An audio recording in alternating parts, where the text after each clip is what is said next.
Superhero Stuff You Should Know is part of the Greenlit Podcast Network. Hi, I'm Valarie Rae Miller. I play Tiffany Fox in Batman the Enemy Within. You are listening to Superhero Stuff You Should Know. Hey, this is Ben from Superhero Stuff You Should Know, and I have an important announcement for you guys. At the end of every single episode of Superhero Stuff You Should Know, you might hear us shout out to our fans, one of whom is Matt Herring, who was one of the original Superhouse fans. He's always given us his support, and now it's time that we support him. We've just recently found out that Matt has been diagnosed with stage 4 colon cancer.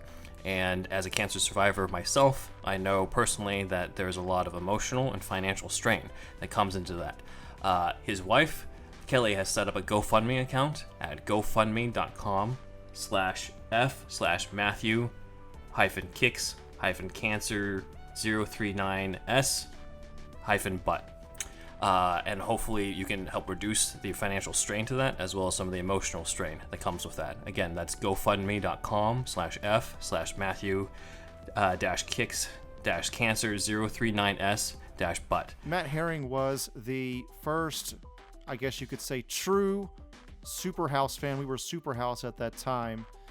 You know, the first fan of this podcast and what we do here, and has always supported us, talked about us, and he's from a town close to where I'm from, and so we share that as well, and just a huge superhero fan, and, you know, nerd like the rest of us, and now he's going through that, and if you could donate just at least any amount of money to that link that Ben just said, that would be truly appreciated. Just hang in there, Matt. You'll beat this thing soon.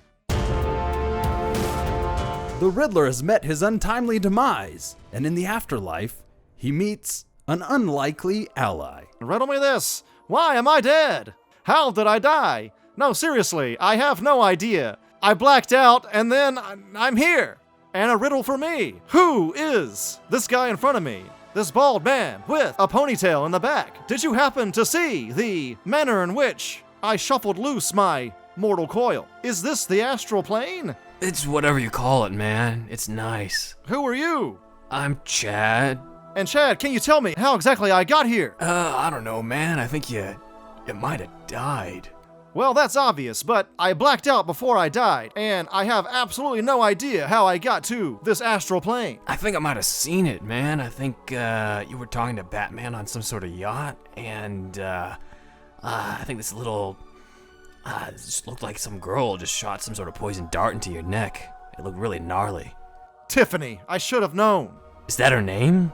Maybe. Do you have her number or something? I don't think she's dead yet, but one can hope she suffers a worse fate than I. I don't know, but like, when she gets here, you know, maybe I could like get some coffee or something. Is there coffee in the afterlife? This place is full of so many... riddles. Did you just say ... out loud? You know, with this green suit on with all the question marks, I've never been one for...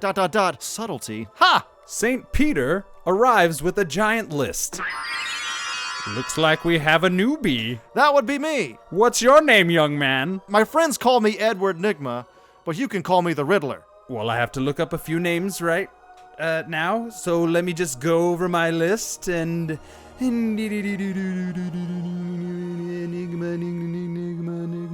Well, not seeing you on my list here, Mr. Riddler. I should be here in heaven because I was most certainly a good person. I was the one that was killed. She killed me. I didn't kill anyone. Mr. Chad, are you acquainted with this young man here? I don't know, man. I just met him. I thought he was like a leprechaun or something. We're the best of pals. I don't know who this guy is, man. Mr. Nigma, I think we have a bus arriving, and they're just gonna go ahead and take you on well south of here. Chad, once you're done playing in the dirt, will you meet me in the grotto? News to me, there's dirt in heaven. You're like totally gonna need some sunscreen, bro. It doesn't take a genius to figure out that this bus is going to hell, because right on the side of it, it says bus to hell. Maybe I'll like the music there more.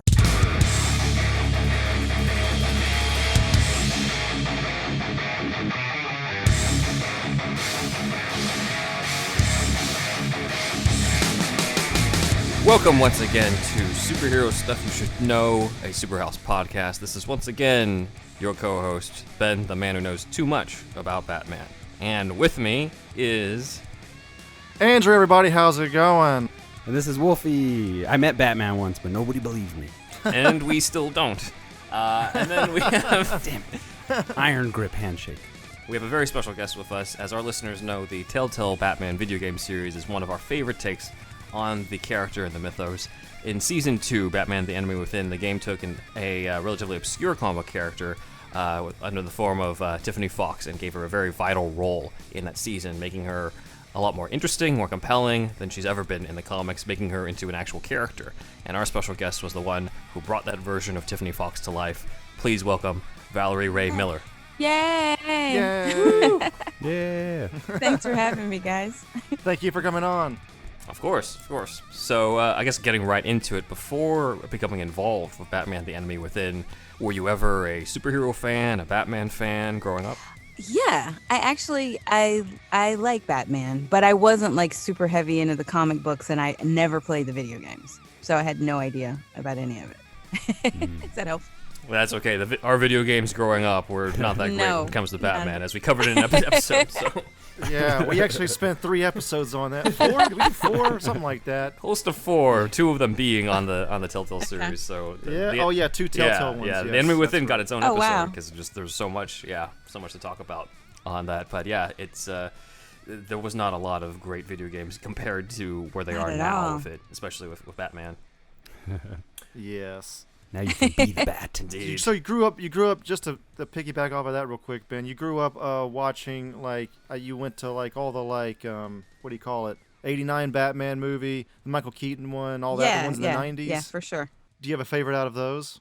I think Michael Keaton might have been my favorite Batman. Is that bad? No. No way. Perfectly acceptable. Honestly, will even bring you compared back. to the more recent ones. Seriously? That was the No, right I mean- answer. Okay, because I get into fights with people about this sometimes. Okay. Oh, well, they're all wrong. Yeah, exactly. Thank you, guys. Okay. Now I have backup. I have Yeah. proof. So, what makes Keaton your favorite? He's just such an interesting guy, and he was grounded. Mm-hmm. Not saying that Christian Bale wasn't, or any of the other subsequent Batmans. It's okay. You can trash talk. But he's just such an interesting guy, and he didn't come across I feel like a lot of times they spend too much energy allowing him to be a brat.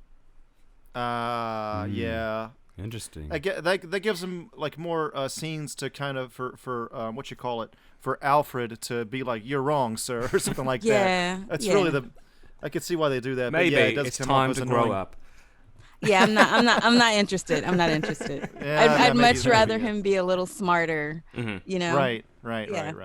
There was always something in the Keaton ones where Keaton Batman felt like you watch him on screen for 2 movies and you hadn't figured him out yet. I think Keaton was good at that. It was like you were never seeing a full side of him, Right. which I thought was cool. There was depth that wasn't so obvious. Yeah. Yeah, I think Bale, when he's talking with Alfred and when he's vulnerable in the vulnerable scenes, you can kind of see him completely. But with Keaton, it's I don't know who this guy is. It's true. Right. Entirely. It's very true. Very true.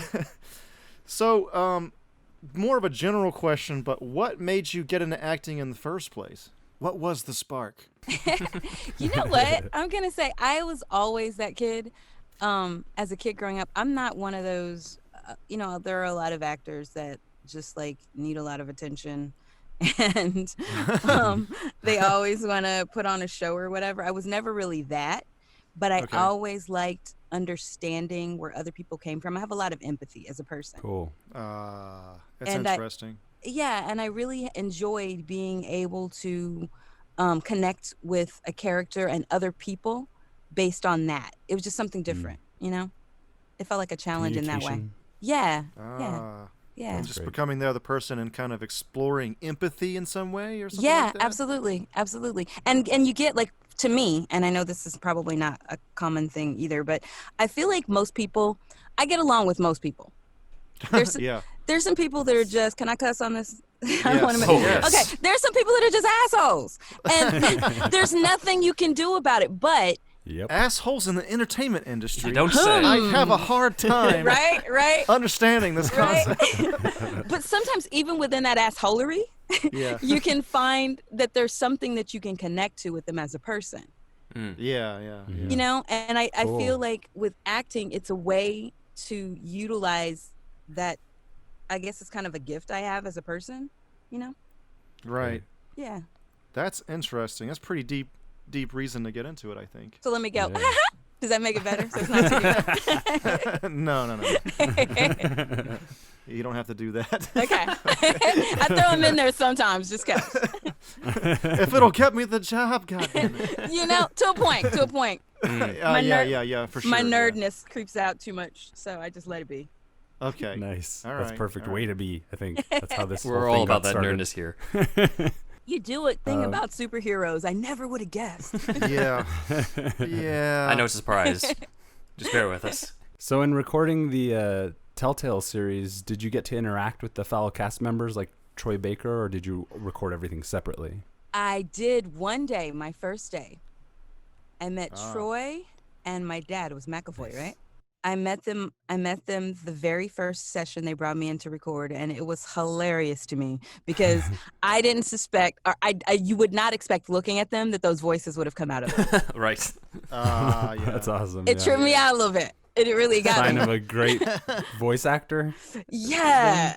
Yeah, like just was unexpected. And then Troy does the Batman. Of course. You know, and Yeah. and every chance I kept trying to do it in my character when there was a chance to work it in, and it would crack us up in the booth because I got to do the Batman voice.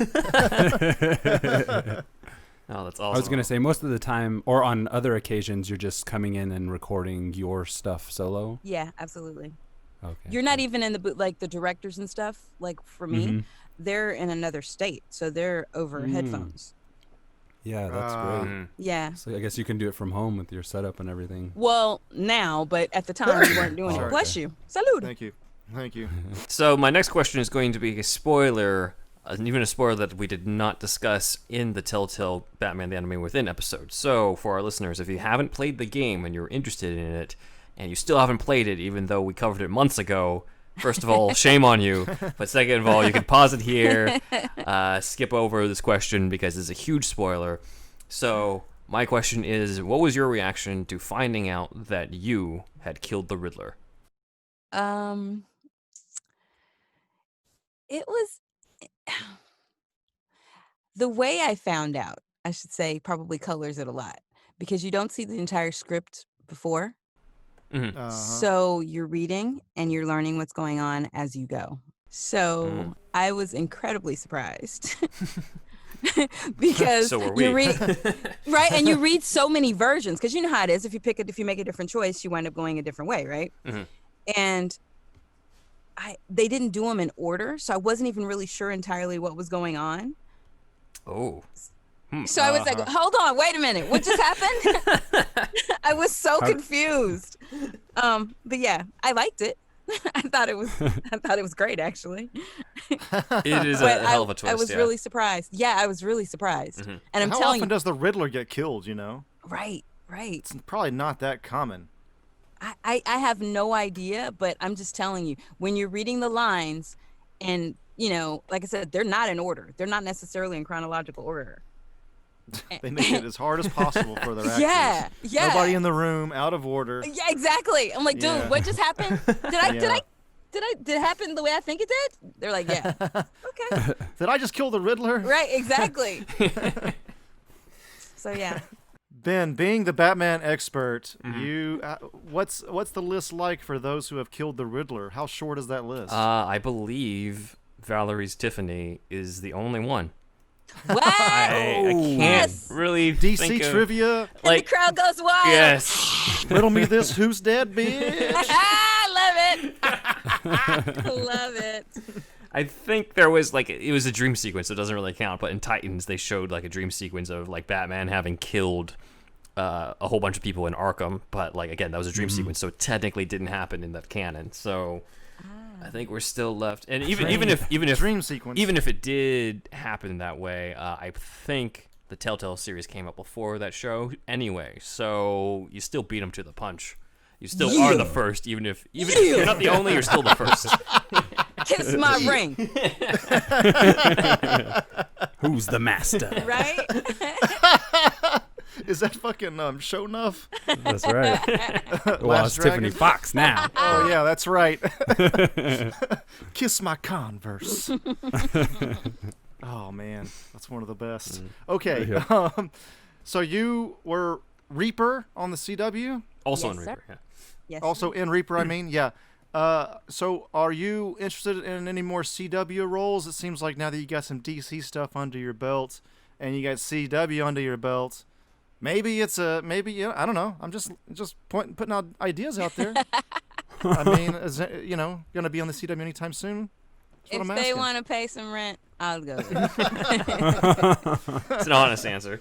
Definitely. Yeah, like it just depends on what it is. But I mean, these days there's not a lot of stuff happening outside of my house, so Has it? Yeah, exactly. Has the voiceover work? Kind of a tangent question. We're going back to it Yeah, go maybe, ahead. but voiceover work has kind of exploded since COVID, or no? dude, yeah. Like It's like the only thing you can do, right? yeah, and like tons of advertising. Right. Yeah. Yeah, lots of ads, lots of podcast stuff, like story, like narratives. Okay. Yeah, and I'm trying to think what other interesting stuff I'm gonna do. A lot of time I spend in my little tiny recording booth. At least you Not a make bad money place to from be, home. Nah, it's all Get good. get your voice out there. Exactly. Pretty much. So on the topic, continuing on the topic of CW roles, I was curious if you had been following Batwoman on the CW, not just because recently there was the announcement that Javicia Leslie would be taking on the role as the first African-American actress to not only be Batwoman, but also in live action, but also lead a Batman-related property. But also, the show has a very similar storyline as TellTale with their character of Luke Fox rather than Tiffany. No, I haven't watched anything. I have friends that work on CW and that Right. work for CW. I know nothing. Gotcha. I know nothing. Cool. That should be pretty cool, though. Yeah, they do have a whole thing Exactly, where looks cool. yeah, they do have a whole thing where Lucius Fox was killed before the series, and Luke Fox is there's a subplot of him seeking out of Luke Fox seeking out who killed his father and wanting revenge and potentially crossing that line of similar. killing that person. So yeah, very very similar as well. And plus, Luke is in the comics. He's destined to become the character Batwing in the costume, just like how if you pick a certain choice or certain choices in the game, Tiffany Right. could also be a part of the Batman family. So Right. I thought that was a very interesting parallel. Yeah, absolutely. First incarnation of Batwing was in the Congo, right? Yes. I forgot the character's real name outside of Batwing, but then I think he passed the mantle over to Luke Fox. Huh. Right. Interesting. Yeah. Because it's Batman Incorporated, and he's spreading, Yeah, he's. teaching people all over the world how to be Batman or something like that. I need more Franchise it brand out. recognition. It's all about international brand recognition. I have Bat I want to be the 83. first franchise. Latino. I have 83 bat symbols on my chest at all times. But also in the shadows. If you don't wear a bat symbol, nobody knows who you are. So what would you say would be your dream role as an actress, where you are in this stage of your acting career? It's so funny because I don't think in those terms. I've been creating my own stuff. And acting has always been something where, like I told you, I do it. My what I get out of is a little different. So I don't have any great. It's like I'm not one of those people that I always wanted to get an Emmy or an Academy Award or and I wanted to play this. I just don't care like that. I like characters that are interesting and, like I said, are intelligent and then have a sense of humor. I would much rather, like I said, the stuff that I've been working on my own, that I've been creating, if I could figure out a way to make that pay, I'd be quite happy. So Yeah, that's I- the dream. That's the yeah. dream role. yeah, absolutely. Creating my own stuff. On my end, anyway, too. Dude, I totally high five over here. I got you. And my awesome. fingers are crossed for you. Hustle hard, brother. Hope you get it. Thank you. Will do. Yeah. Appreciate it. Oh man, can you talk about that role you're making at all, or is that still kind of under wraps till you're ready? Okay, so I've been writing for years, and I've always written. When I was on, what show did I start doing? I had a blog when I was on Reaper, for TV Guide. Cool. And I wrote about what it was like to be on TV, to work on a TV show. Yeah, that's cool. And but my take is, like I said, my take's always a little bit different, because it's not like, oh my God, it's so amazing, and I got to go try on clothes and go to this party. I don't care about any of that. It was more about, like, the wardrobe lady was a bitch. And she was trying to make me wear something awful. You know what I mean? It's like that kind of stuff. I've always written, and I have, like, a very distinct writing voice. And so over the years, I've created a bunch of different little things, and they're always more in essay form. So I've kind of, like, figured out a way to incorporate that into, okay, here we go. Now y'all know I'm a nerd. I love puppets. I love puppets. Okay. I'm making some puppets. And Yes. I'm doing a thing that's a hybrid. It's a combination. It's got puppets, it's got green screen animation, and but it's not for kids. So, Okay. Yeah, Yes. that's cool. That's checked all my boxes. I'm there. What's your Venmo? I'll send you the ticket price. That's kind of, so I'm creating this thing, and I'm doing a thing. The first one is about, I wrote this thing about my family, and I call it Cool. Fear of the Family Tree. Nice. And it's got fairy tales interspersed in with my That's cool. family story with puppets. So there you go. That's wicked. Awesome. Yes. Nice. That sounds great. I'll send you guys a thing on it when my first one goes up. Looking I'm forward Do to you it. remember a imagining, show like- called The PJs? Yes. Yes. I It don't know was- why. You're it just was talking. It's not the claymation. same It thing. was Yeah, claymation. not the Yes. same thing, but it definitely had that, like. But you're not wrong. I love that show. Anyway, continue. I love all that stuff. Yeah, me too. A little bit of a adult-oriented, animated, sitcom-based kind of stuff. I love it. Yeah. So yeah, that's the kind of stuff I want to work on. And that's one of Hell those yeah. things, like, we're still on lockdown. We don't know exactly how long this stuff is going to, Mhm. especially in the entertainment industry. Mhm. There's some stuff Yeah. that's slowly trickling back out, but I would much rather come up with things that I can create and do on my own, or with a smaller group, that doesn't require somebody else to give me approval. Yeah. Right. And then, like, what, Agreed. use Patreon and YouTube ad money or something to that effect? Yeah. Yeah. I'd if I can figure out. I know nothing about Patreon, so I may be asking y'all guys about that. This is going back to, let's say, the good side of, instead of the bitch in wardrobe. What kind of directors do you normally like? For me, I'm always so interested from the actor's side.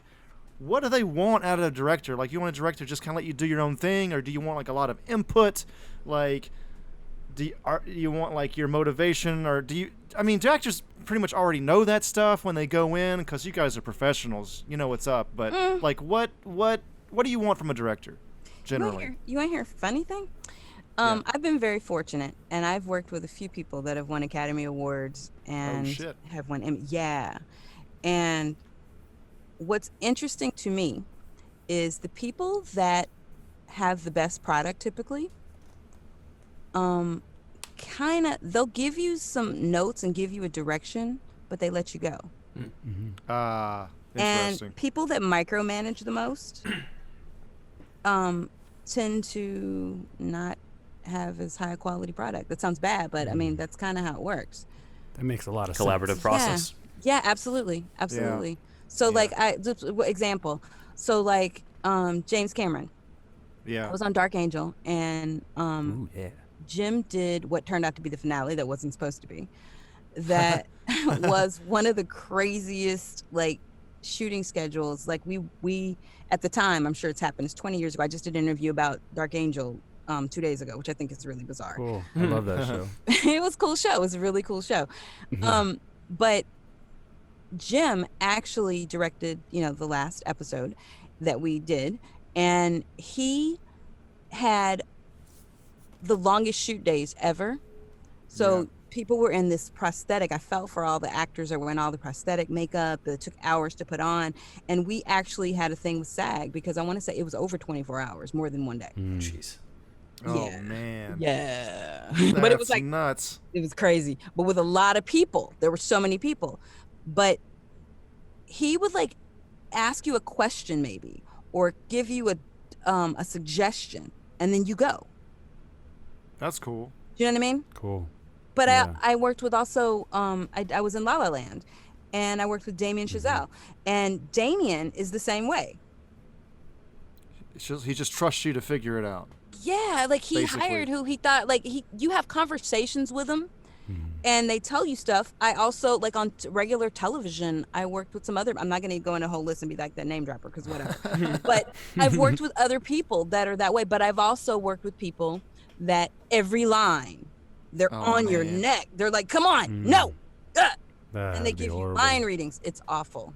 So- Getting a line read is like the worst move, right? But you know, okay, so this is where it's funny for me. If it's a line, yes, it is. In general terms, absolutely. But if it's a line and I'm just fucking it up, Yeah. tell me, help me, because I don't really have Okay. ego attached to it. Like I really don't Yeah. care in that way. Like I'm like, well, I'm an actor, so it has to be. I don't care. It's your Right. project. I want to make it as good as possible. What do you hear that I'm not hearing? But if you do it for Right. every line, then it's not my fault. It's your fault. You ever like come into the audition or whatever for script reading or whatever, and the director had like a completely different take, not a bad one per se, Yeah. but just totally different take on the character than Oh, yeah. you had when you read it.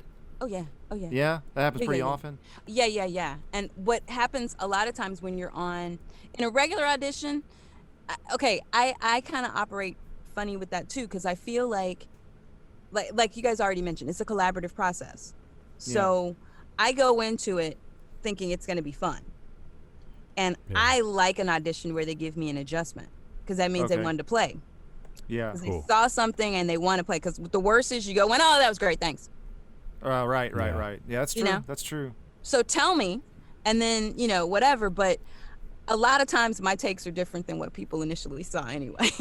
Oh, okay. Yeah. That's just, I kind of come from a different place, I guess, a lot of times. So sometimes it works to my advantage, sometimes it doesn't.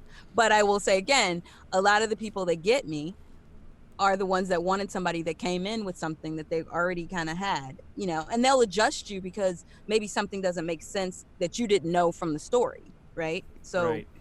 you couldn't know that I would have never known that this character was the actual killer, So if they give you an adjustment for the one line, then you're like, oh, okay, that's fun. Let's try it. It's Cool. fun.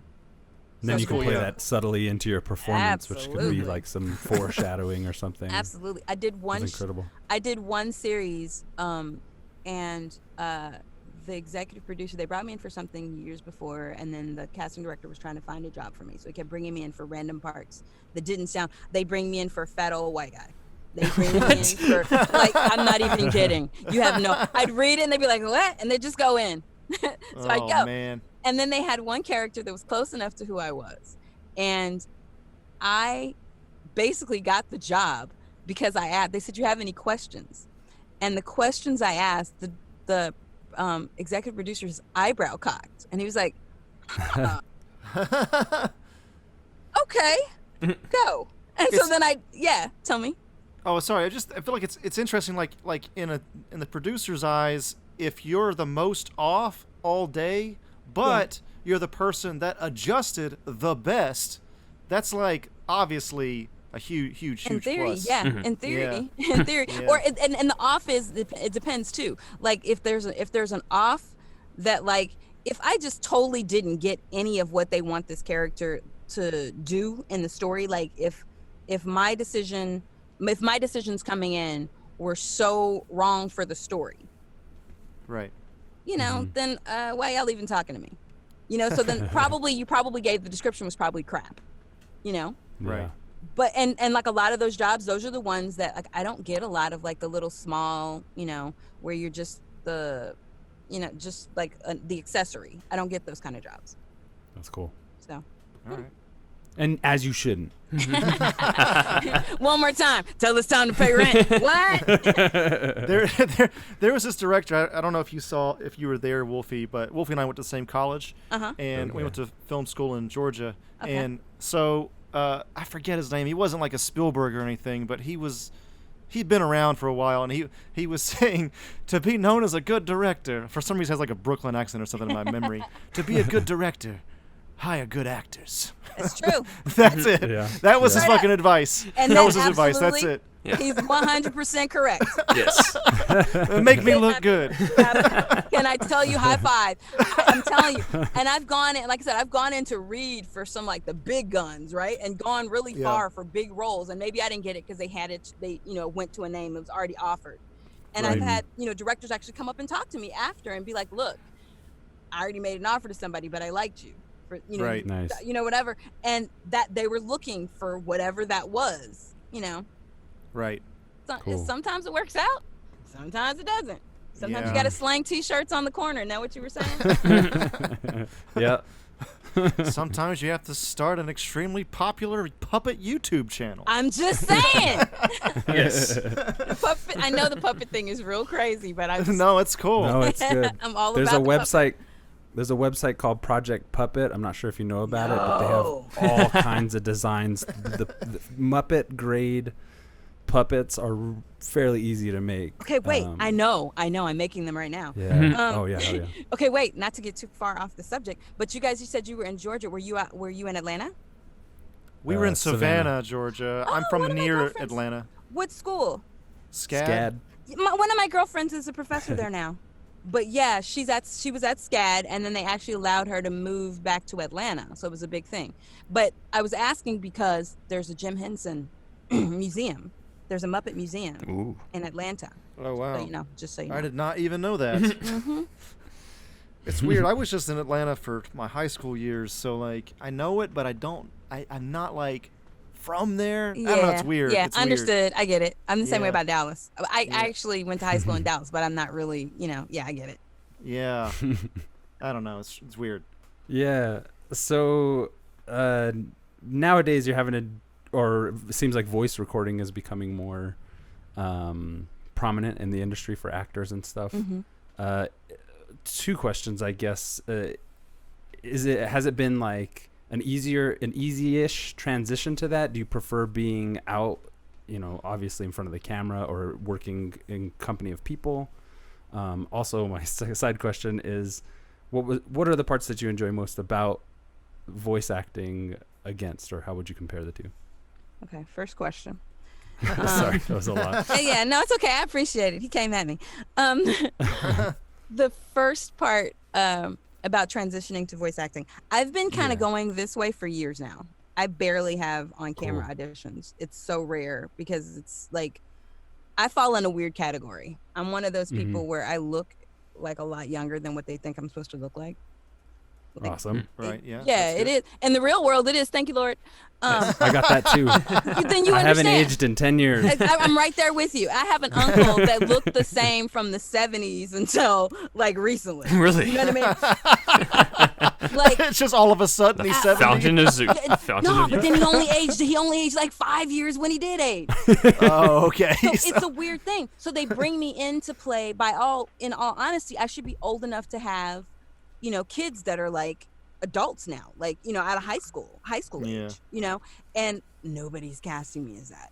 And they bring me in and they're like, you just haven't aged. And they'll say it to me, but they're not saying it to my reps. So my reps keep trying to push it. And people have in their mind that you're supposed to fit into a certain box, right?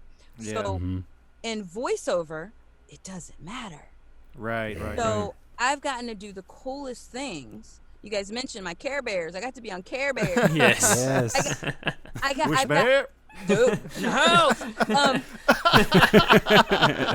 But I love, and I do a lot of little boy voices. I did something, Yeah. Interesting. little boys and little girls. I did a project year before last with Kobe that Kobe actually produced. Oh, wow. yeah. Wow. That one. Oh, damn. Yeah, it was some kids. It were kids with but I've done like a bunch of different, and it's been really fun, and I enjoyed that. So it hasn't been it wasn't for me. Like a lot of people, when everything shut down, it was like, oh, let me hurry up and figure. I was already doing this. I was already here, son. Planned ahead. Yeah. Oh, And I man. actually had all the stuff together. I jokingly call this my sound fort. I built this little recording thing because most people put it in their closet or they have a little corner. And my place is built kind of crazy. So I have a corner in my room that has like, I have soundproofing and I have the whole everything. It's rigged. It's actually really clever because I've taken pictures when I've had other jobs and they wanted to see what your setup was before you do it. Oh yeah. And they're like, oh, okay, let's do a test. That sounds pretty good. Baffling. So yeah, right. So I was, like I said, I was already set up for it. And when we actually went to stay at home orders, I was like, fuck it. Let me just go ahead and make this, setup permanent or semi-permanent. You know what I mean? Yeah. Yeah. I was sure. here. I was ready. So that's first part. And then you asked what was the second part? Is it easier? Is that what you were saying? Or what was the second? Or do you miss or would you rather the live and in-person experience? I mean, we're kind of stuck because of the pandemic, but is that something that you're like yearning to get back toward? Nope. To? I mean, let me think about it. Nope.